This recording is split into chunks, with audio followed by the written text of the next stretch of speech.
오후 예배 가운데 나오신 성도님들을 주님의 이름으로 환영합니다. 비록 우리가 모여서 예배드리지 못하지만 우리가 영상으로 함께 예배드릴 때에 하나님께서 우리 가운데 큰 은혜 베풀어 주실 줄 믿습니다. 이 시간 우리 다 함께 찬양함으로 먼저 주님 앞에 나아가도록 하겠습니다. 찬송가 540장입니다. 찬송가 540장입니다. 주의 음성을 내가 들으니 사랑한단 말일세. 믿는 마음으로 주께 가오니 나를 영접하소서. 내가 매일 십자가 앞에 더 가까이 가오니 구세주의 흘린 보배 피로써 나를 정케 하소서. 주여 넓으신 은혜 베푸사 나를 받아주시고 나의 품은 뜻 주의 뜻같이 되게 하여 주소서. 내가 매일 십자가 앞에 더 가까이 가오니 구세주의 흘린 보배 피로써 나를 정케 하소서. 주의 보좌로 나아갈 때에 어찌 아니 기쁠까. 주의 얼굴을 항상 배우니 더욱 친근합니다. 내가 매일 십자가 앞에 더 가까이 가오니 구세주의 흘린 보배 피로써 나를 정케 하소서. 우리 구주의 넓은 사랑을 증량할 자 없으며 주가 주시는 참된 기쁨도 헤아릴 수 없도다. 내가 매일 십자가 앞에 더 가까이 가오니 구세주의 흘린 보배 피로써 나를 정케 하소서. 아멘. 하나님 아버지 감사합니다. 오늘도 거룩한 주일을 우리 가운데 허락하시고 이 주일에 하나님께 이렇게 영상으로 남아 예배드릴 수 있는 은혜 베풀어 주시니 감사합니다. 하나님, 이 어려운 시기 가운데서도 주의 말씀을 사모하게 하여 주시고 그 말씀을 통하여서 우리 가운데 교훈하시는 그 가르침을 받아서 우리의 삶 속에서 하나님의 사랑과 이웃 사랑을 실천하며 살아갈 수 있는 우리가 되게 하여 주시옵소서. 하나님, 더운 날씨 속에서도 우리를 지켜주시고 또 태풍과 코로나 가운데서도 우리 모든 성도들을 안위해 주시기를 소망합니다. 빨리 이 모든 상황과 어려움들이 지나가서 우리가 함께 모여 이 예배 자리에서 기쁨으로 하나님을 찬양할 날을 손꼽아 기다리오니 주님, 우리가 그 기다림과 기대를 가지고 이 시기에 잘 준비하고 또 우리가 하나님의 그 선하신 뜻을 구하며 살아갈 수 있는 우리가 되게 하여 주시옵소서. 이 시간도 주의 말씀을 들을 때에 성령 하나님께서 우리의 스승이 되어 주시고 그 말씀을 우리 가운데 가르쳐 주시며 그렇게 살아갈 수 있는 능력도 우리 가운데 베풀어 주시옵소서. 감사함을 드리며 이 모든 말씀 예수님의 이름으로 기도드렸습니다. 아멘. 이 오후 시간에 하나님께서 우리 가운데 주신 말씀은 신약성경 요한 1서 말씀입니다. 신약성경 요한 1서 4장 10절부터 11절까지 말씀, 요한 1서 4장 10절부터 11절까지 말씀을 제가 봉독해 드리겠습니다. 사랑은 여기 있으니 우리가 하나님을 사랑한 것이 아니요 하나님이 우리를 사랑하사 우리 죄를 속하기 위하여 화목제물로 그 아들을 보내셨음이라. 사랑하는 자들아, 하나님이 이같이 우리를 사랑하셨은즉 우리도 서로 사랑하는 것이 마땅하도다. 아멘. 사랑하는 성도 여러분, 사랑이란 무엇일까요? 사랑을 무엇이라 정의할 수 있을까요? 우리는 흔히 사랑을 어떤 사람이나 대상을 향해 품는 정서와 속성을 묘사하는 데 사용합니다. 가장 흔하게는 남녀 간의 어떤 정서적 끌림, 또는 부모와 자녀들 간의 유대감, 그리고 친구들과의 우정도 이 사랑으로 표현하기도 합니다. 사랑의 대상에는 사람뿐만 아니라 사물, 사회도 포함됩니다. 애국심은 그 단어 뜻 그대로 조국을 향한 사랑이라는 의미입니다. 또한 개인적인 선호나 취향마저 우리는 사랑이란 말로 표현하기도 합니다. 그만큼 이 사랑은 아주 포괄적이고 또 아주 포괄적인 개념입니다. 하지만 그리스도인들에게 있어서 사랑은 더욱 특별합니다. 그리스도인의 모든 관계는 이 사랑에 기초하기 때문입니다. 우리의 신앙, 우리의 교회, 또 내 삶의 중심에 바로 이 사랑이 자리 잡고 있습니다. 오늘은 이 말씀을 통하여서 우리의 삶 중심에 있는 그 사랑에 대해서 함께 생각해 보고자 합니다.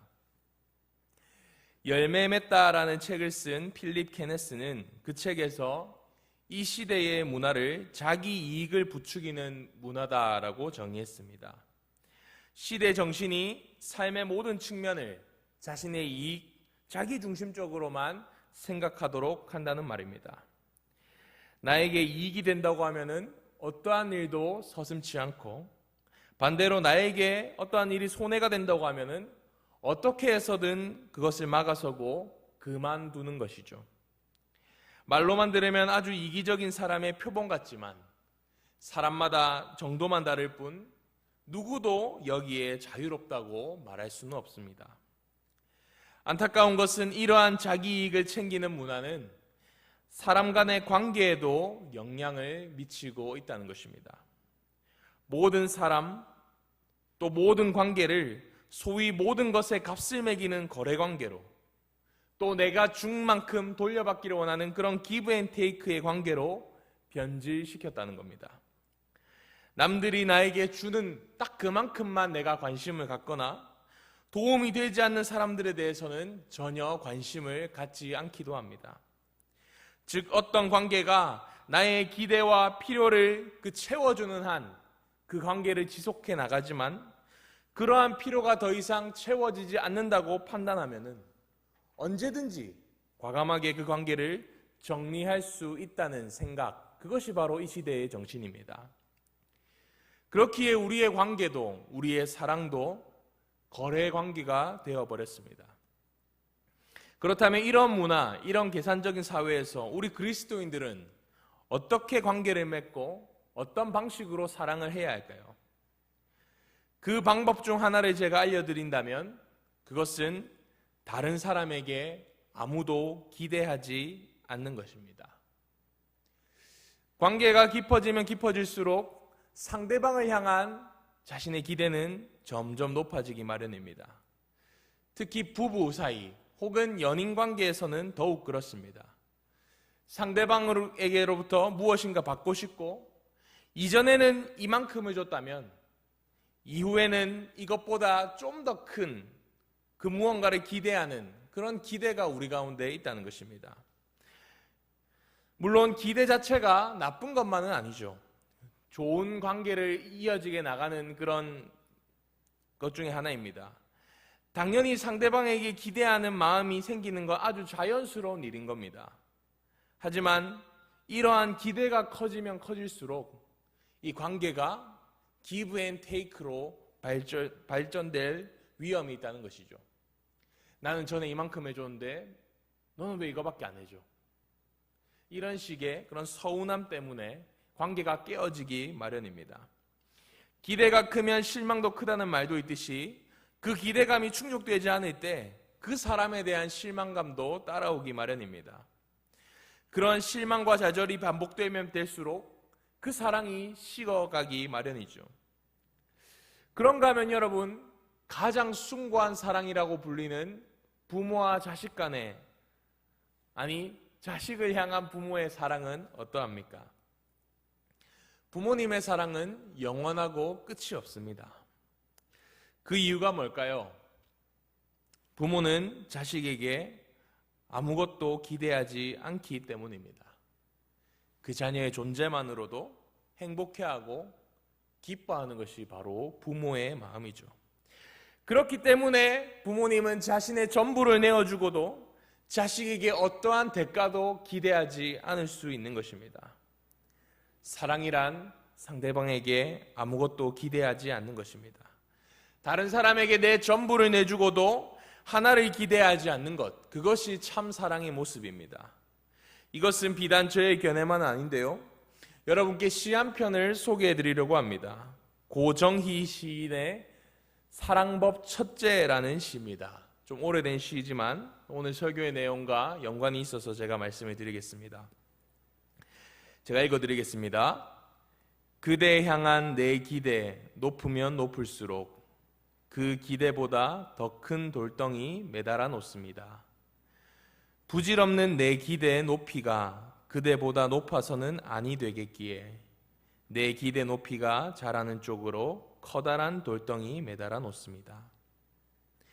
그대를 기대와 바꾸지 않기 위해서, 기대 따라 행여 그대 잃지 않기 위해서 내 외로움 짓무른 밤일수록 제 서름 넘치는 밤일수록 크고 무거운 돌덩이 하나 가슴 한복판에 매달아 놓습니다. 아주 직설적인 시기에 제가 굳이 해설을 하지 않아도 될 듯합니다. 상대에 대한 그 차오르는 기대감을 억누르라는 말이죠. 시인은 그것을 기대보다 더 큰 돌덩이를 매달아 놓는다라는 말로 표현하고 있습니다. 그럼 왜 그렇게 해야 합니까? 왜 그 기대를 억눌러야 하는 것입니까? 두 번째 연의 첫 구절, 그대를 기대와 바꾸지 않기 위해서, 기대 따라 행여 그대 잃지 않기 위해서. 내가 상대방을 향한 기대를 억누르는 이유, 자연스럽게 올라오는 그 기대감을 자라지 않게 하는 이유, 그것이 바로 그 자라는 기대감 때문에 사랑하는 일을 행여나 잃어버릴까 봐, 그 사람에게 요구하는 것이 점점 더 많아져서 그 사람마저 잃어버릴까 봐 하는 걱정 때문입니다. 나의 기대, 욕심 때문에 사랑하는 사람을 잃어버리지 말라. 이것이 바로 시인이 말하는 사랑법입니다. 이것은 비단 연인 관계에만 성립되는 게 아니겠죠. 모든 사랑의 관계에도 마찬가지입니다. 사랑은 두 사람의 마음이 어긋나지 않고 서로를 사랑하고 있을 때 비로소 이루어지는 것이 아닙니다. 연애는 사랑의 수많은 모습 중 일부일 뿐 전부가 아니죠. 그 대상이 누구이든 어떤 모습이든 간에 각자의 방식대로 우리는 사랑을 하며 살아갑니다. 그래서 혼자 하는 사랑, 짝사랑도 사랑인 거죠. 또한 그런 차원에서 주고받는 것은 사랑이 아닙니다. 계산적이고 자기중심적인 사회에서 생각하는 그 사랑은 내가 준 만큼 돌려받는 것이고 내 기대를 충족시키지 못할 때 그 관계를 끊어버릴 수 있는 것입니다. 하지만 여러분, 우리 그리스도인들이 추구해야 될 사랑, 성경이 말하는 사랑은 누군가에게 전부를 주고도 아무것도 기대하지 않는 것입니다. 그렇다면 우리에게 이 사랑을 가장 선명하게 보여주신 분이 누구입니까? 이제 오늘 말씀을 한번 보시죠. 오늘 말씀에 보면 요한은 우리에게 이렇게 선언합니다. 4장 10절이죠. 사랑은 여기 있으니. 이것을 원문 그대로 직역하면 이것은 사랑이다라는 뜻입니다. 사도 요한이 말하는 이 사랑이 무엇입니까? 본문 10절 말씀을 우리 다 같이 한번 읽어보겠습니다. 4장 10절입니다. 함께 읽겠습니다. 시작. 사랑은 여기 있으니 우리가 하나님을 사랑한 것이 아니요 하나님이 우리를 사랑하사 우리 죄를 속하기 위하여 화목제물로 그 아들을 보내셨습니다. 사도 요한은 이것이 사랑이다라고 선언한 뒤 곧장 하나님의 사랑에 대해서 우리에게 말하고 있습니다. 하나님께서 저와 여러분을 어떻게 사랑하셨는지, 그 사랑의 방법, 그 일이 바로 사랑 그 자체라는 것입니다. 하나님께서는요, 우리가 하나님을 사랑하기 전에 먼저 우리를 사랑하셨습니다. 하나님의 혼자 하는 사랑에서 우리는 그 사랑이 어떠한 것인지를 배우게 되는 것이죠. 하나님은 우리에게 그 어떠한 것도 기대하지 않으셨습니다. 자기의 전부와 같은 아들 예수를 죽이시기까지 우리를 사랑하셨죠. 사랑을 우리가 받을 때는 잘 모르는데요, 그 사랑을 줘보면 압니다. 저도 자녀를 키우고 있지만 그 자녀를 누군가를 살리기 위해서 대신 죽이게 한다, 그것만큼 더 큰 희생과 큰 사랑은 없는 것이죠. 주님이 우리를 얼마나 사랑하셨는지는 그 주님께서 우리에게 주신 것을 보면 압니다. 주님께서는 우리를 위해 자기 아들 예수를 주셨습니다. 아까도 말했지만 하나님의 그 사랑의 놀라움은 하나님이 우리의 반역에도 불구하고 우리를 먼저 사랑하셨다는 것입니다. 사도 바울은 이것을 로마서 5장에서 이렇게 표현했습니다. 우리가 아직 죄인 되었을 때에 그리스도께서 우리를 위하여 죽으심으로 하나님이 우리에 대한 자기의 사랑을 확증하셨느니라. 하나님은 우리가 하나님을 사랑하기도 전에 우리가 아직 죄인 되었을 그때부터 우리를 사랑하셨습니다. 그래서 하나님의 사랑은 선물이죠. 아무런 자격 없는 자에게 주시는 하나님의 은혜입니다.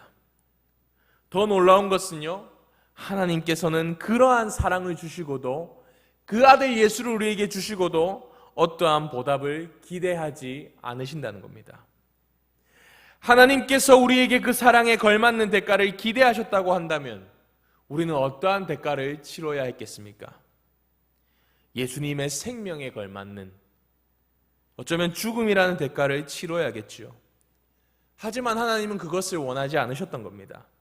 하나님의 마음은 아까 그 시의 내용과 마찬가지로 우리를 당신의 기대와 바꾸지 않겠다라 하는 그러한 마음이었을 겁니다. 우리를 당신의 기대와 바꾸지 않으시기 위해 하나님께서는 크고 무거운 돌덩이 정도가 아니라 아들 예수 그리스도를 잃어버리는 상실감을 가지고 사셨던 겁니다. 또한 예수님은 우리를 얻기 위해서 크고 무거운 돌덩이가 아니라 무거운 십자가를 그의 어깨에 짊어지셨습니다. 사랑하는 성도 여러분, 다시 한 번 더 말씀드립니다. 사랑은요, 아무것도 기대하지 않는 것입니다. 자기의 전부를 주면서까지 아무것도 기대하지 않는 것, 그것이 바로 사랑입니다. 우리는 이 사랑을 너무나 많이 들어왔지요. 특히 저와 같은 모태신앙인 분들은 어릴 때부터 이 예수님에 대해서 너무 많이 들어왔습니다. 그래서 십자가와 부활의 복음은 이 처음 기독교에 입문하는 그런 사람들이나 들을 법한 내용으로 생각합니다. 혹은 중고등부 수련회에서나 하는 그런 말씀이라 생각하죠. 하지만 그렇지 않습니다. 아무리 우리가 오래 신앙생활을 했고 계속해서 교회 출석을 하고 있지만 이 복음에 대한 감격이 없고 나에게 아무런 의미 없는 그런 것은 아닌지 우리가 한번 돌아보아야 할 것입니다. 예수님 그리고 그분의 십자가가 과연 나에게 어떠한 의미입니까? 나에게 지금 어떠한 영향을 끼치고 있습니까? 여러분, 아는 만큼 사랑할 수 있는 법입니다. 그런데 오래 신앙생활했다고 해서 우리가 다 아는 것은 아니죠. 우리가 그 사랑을 알면 알수록, 그 주님을 알아가면 알아갈수록 주님께서 우리에게 베풀어 주신 그 사랑을 더욱 풍성하게 받아들일 수 있습니다. 그러기에 그 사랑을 알아가기 위해서 우리는 힘써야 하는 것입니다. 말씀을 읽고 묵상하는 것을 멈추지 말아야 합니다. 코로나19로 인하여서 대면 예배를 드릴 수 없는 이 상황이 저는 오히려 말씀을 묵상하는 좋은 기회이라고 생각합니다. 개인적으로 쭉 성경을 읽어 나가셔도 좋고요. 큐티집을 사시거나 혹은 그냥 우리가 제공하는, 교회에서 제공하는 설교를 들으셔도 좋습니다. 다만 설교를 들으실 때, 말씀을 읽으실 때 생각하고 묵상한 것을 기록하시면서 들으셔도 좋습니다. 현장 예배는요, 대감기가 없습니다. 그런데 여러분, 지금 보고 계시는 유튜브는 가운데를 누르시면 멈추실 수도 있고 다시 들으실 수도 있습니다. 그러니 우리가 이 의무감을 가지고, 종교적 의무감을 가지고 이 설교를 듣기보다 이 말씀의 풍성함을 우리가 경험하길 원한다는 그런 기대함을 가지고 말씀을 들었으면 좋겠습니다. 말씀에 대해 고민하고 깊이 묵상하는 그런 시기로 우리가 이 상황을 사용하자는 것이죠. 그 알을 통하여서 그 사랑의 풍성함을 맛보실 수 있기를 바랍니다. 어려운 상황 속에서도 우리가 매일 말씀 묵상을 통해 하나님을 더 알아가고 그분과의 사귐이 더 깊어질 수 있는 저와 여러분이 되기를 간절히 소망합니다. 그런데 여러분, 오늘 말씀은 여기서 끝이 아닙니다. 성경을 읽고 묵상할 때 반드시 우리가 고려해야 될 점이 있는데 그것은 바로 맥락입니다. 왜 사도 요한은 오늘 본문에서 이 사랑에 대해서 말씀하고 있는 것일까요? 바로 그 다음 11절 말씀을 하기 위해서 요한은 10절 말씀을 한 겁니다. 사도 요한이 정말로 하고 싶었던 말은 바로 11절입니다. 우리 11절 말씀을 한번 같이 읽어보도록 하겠습니다. 11절입니다. 함께 읽겠습니다. 시작. 사랑하는 자들아, 하나님이 이같이 우리를 사랑하셨은즉 우리도 서로 사랑하는 것이 마땅하도다. 사도 요한은요, 하나님께서 우리를 이와 같이 자기 아들 예수를 죽이시기까지 사랑하셨기 때문에 너희도 서로 사랑하라라고 말하고 있습니다. 여기서 알 수 있는 것이 무엇입니까? 우리의 사랑의 출처, 우리가 사랑할 수 있는 그 원인, 그것은 바로 하나님의 사랑에서 출발한다는 것입니다. 우리가 서로를, 타인을 사랑하는 것은 하나님이 먼저 우리를 사랑하셨기 때문입니다. 하나님이 우리를 사랑하는 것이 원인이고요, 그 결과로서 우리가 다른 사람을 사랑하는 것입니다. 그렇기에 그 사랑을 받은 우리는 다른 사람을 사랑하지 않을 수가 없는 것입니다. 하나님이 우리를 사랑하셨기 때문에 우리는 사랑하는 존재가 된 것입니다. 박영호 목사님은 자신의 책 다시 만나는 교회에서 이것을 울림과 어울림이라고 표현했습니다. 오늘 설교 제목이 울림에서 어울림으로라고 제가 지었는데 이 제목 역시 여기서 착안한 것입니다. 우리의 신앙생활을 유지하는 두 축이 바로 이 울림과 어울림입니다. 생소한 표현 같지만 사실 울림과 어울림은 여러분도 이미 다 아는 그런 개념입니다. 울림은 어떤 겁니까? 하나님의 말씀이 나타내시는, 계시하시는 그 풍성하신 그리스도의 사랑, 그 사랑이 우리에게 다가올 때 우리가 그 말씀을 묵상하고 그것을 깨달음, 그 알을 통하여서 오는 그 울림을 의미하는 것입니다. 하나님과의 바른 결과에서 오는, 바른 관계에서 오는 결과이죠. 그렇다면 어울림은 무엇일까요? 말 그대로 그 풍성한 그리스도의 사랑을 맛본 자만이 누릴 수 있는 이웃사랑 혹은 다른 지체와의 어울림입니다. 이 울림과 어울림, 곧 성경에서 말하는 하나님 사랑과 이웃 사랑이란 계명을 또 다른 말로 표현한 것뿐이죠. 그리고 이 울림과 어울림을 오늘 말씀에 그대로 적용한다면 하나님이 우리를 먼저 사랑하셨고 그 사랑으로 인한 울림이 원인이 되어서 형제와 이웃을 사랑하는 어울림이란 결과를 우리가 낳게 된다는 것입니다.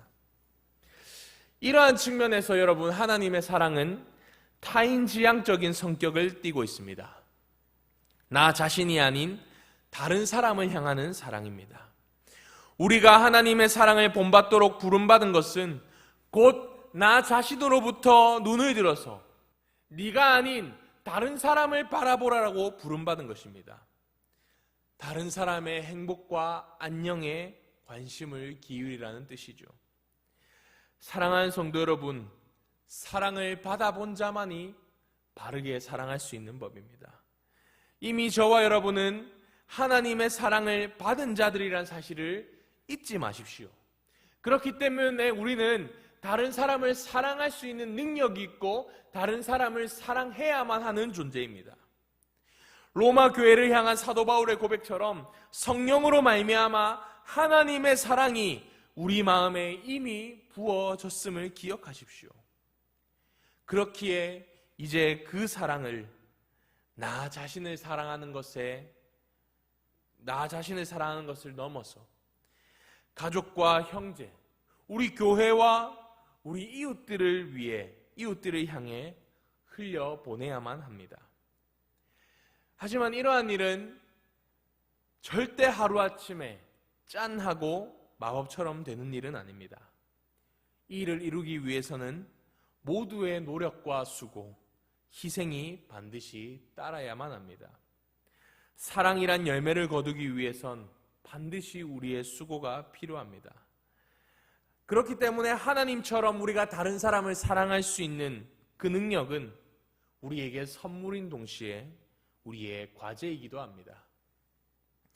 하나님은 당신의 사랑을 우리가 이해하고 아는 데서 그치길 원하지 않으십니다. 이해하는 것만으로 이 세상에 있는 모든 문제가 해결되지 않기 때문입니다. 하나님이 요구하시는 것은 우리의 삶으로 하나님의 사랑을 구현해내라고 하시는 겁니다.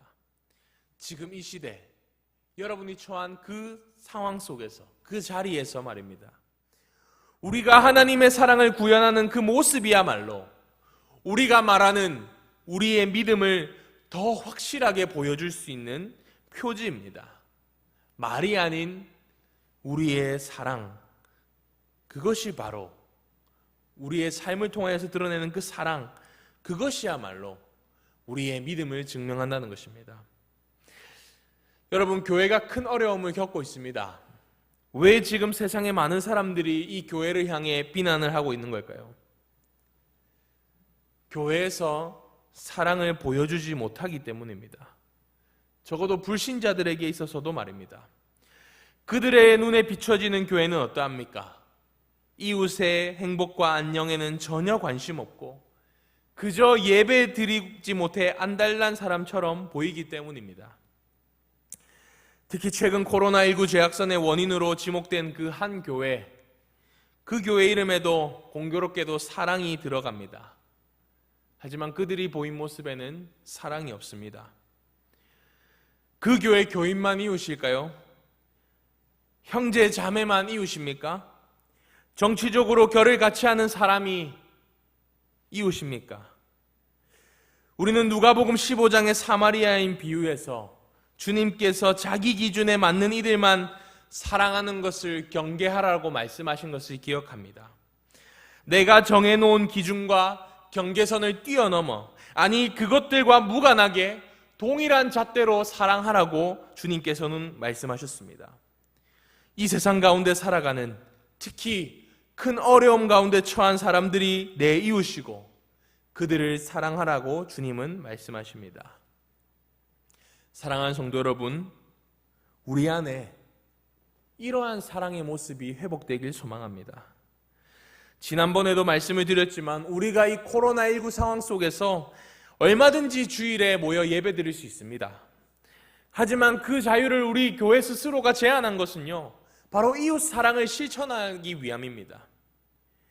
저와 여러분은 이웃들을 위해, 우리 이 신평지역 또 이 사구 지역에 있는 그 이웃들을 위해 예배드리는 권리를 포기한 것입니다. 사랑이 있는 그곳에 하나님께서 계십니다. 지금 우리는 이 기독교의 중요한 가치인 예배, 모임, 교제를 하지 못하고 있지만 우리가 이웃 사랑의 정신을 가지고 각 처소에서 영상으로 예배드리고 또한 각 처소에서 머무는 그것을 통하여서 하나님께서 여러분과 함께 계시다는 것을 깨닫기를 소망합니다. 말씀을 맺겠습니다.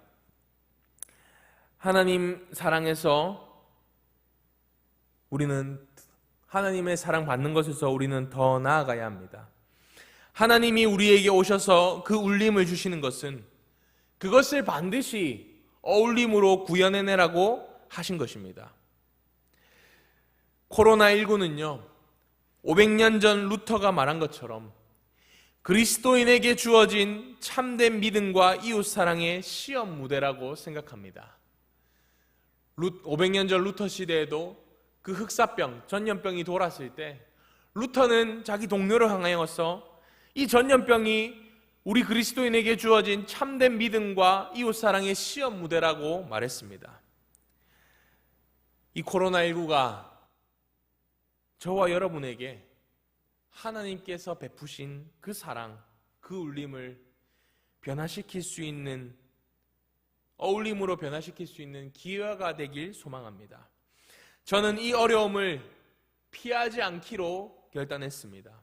물론 제가 이 어려움을 피하고 싶다고 해서 피할 수 있는 것도 아니지만 적어도 이 사태 속에서 나는 아닌 것처럼, 나는 이 사태에 아무런 책임이 없는 것처럼 행동하지 않겠다는 말입니다.